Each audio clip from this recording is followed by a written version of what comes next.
কতদিন ধরে তো প্রেম করছে, এবার কবে বিয়েটা করবো বলো? অত বাদ দাও, তোমার আব্বা আসছে আমার আব্বা আসছে, কি করবা বল বলো। কই কই কই কই কোথায় গেছো ভাই? তো বাজার গিয়েছিলাম। ভালো আছো? হ্যাঁ ভালো আছি। কোথায় গেছো ভাই? আমিও এই একটু বাজার দিয়ে গেছি। ওই ছেলে মেয়ে দুটো কে ওইখানে বসে আছে? আমাদের পাড়ার ছেলে মেয়েগুলো হবে। কি করছো এখানে একা একা বসে?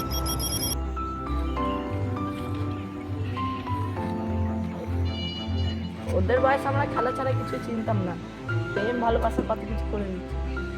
আমার যদি ছেলে হতো না, পা হাত ভেঙে বাড়িতে বেঁধে রেখে দিতাম। আমার মেয়ে হলে না, গলায় দড়ি দিয়ে টাঙিয়ে দিতাম। থাক ভাই, আমার এখন দেরি হয়ে গেছে, আমি এখন আসছি। বেশ ঠিক আছে। তো আমার ছেলের মতো লাগছে, ওর লেগে একটু খোঁজ করে দেখতে হবে।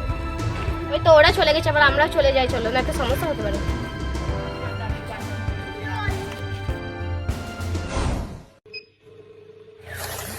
এবার তো শোন, কি বলছো বলো চাচা? তুই বাসিরের বন্ধু তো? হ্যাঁ। বাসি কি করে জানিস? তুই যদি বাসিরের কোনো খবর দিতে পারিস, তাহলে এক একটা খবরে 100 টাকা করে দেবো। ঠিক আছে চাচা, আমি একটা খবর জানি। কি বল? তোমার ছেলে দেখো আমতলা কাছে একটা মেয়ের সাথে প্রেম করবে। বেশ, তুই পয়সা পরে পেয়ে যাবি। হ্যাঁ, এখন বাড়ি যা। ঠিক আছে। প্রতিদিন তোমার আব্বা না তো আমার আব্বা চলে আসছে, দেখো এবার কেউ আসেনি আর কি, একটা সমস্যা হতে পারে। হারামির বাপ যেখানে প্রেম করতেছে সেখানেই চলে আসে। আজকে আসুক, ওর একদিন নয় আমার একদিন। আমি হারামের বাপ? হ্যাঁ, আমি সালার বাপ? দাঁড়া, তোর হচ্ছে আমি নামছি, লাঠি করে মারবো তোকে। দাঁড়া।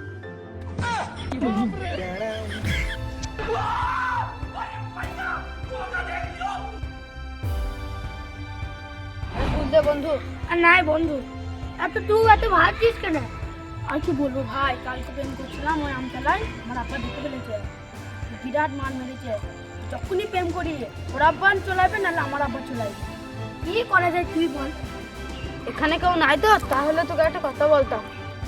কেউ নাই বল। ওই পাড়ার ওই সাদা বাড়ির পুকুরের কাছে বিশাল ছোট দুজনে প্রেম করা হবে।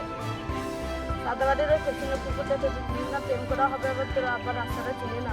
কথাটা তো খারাপ বলিনি।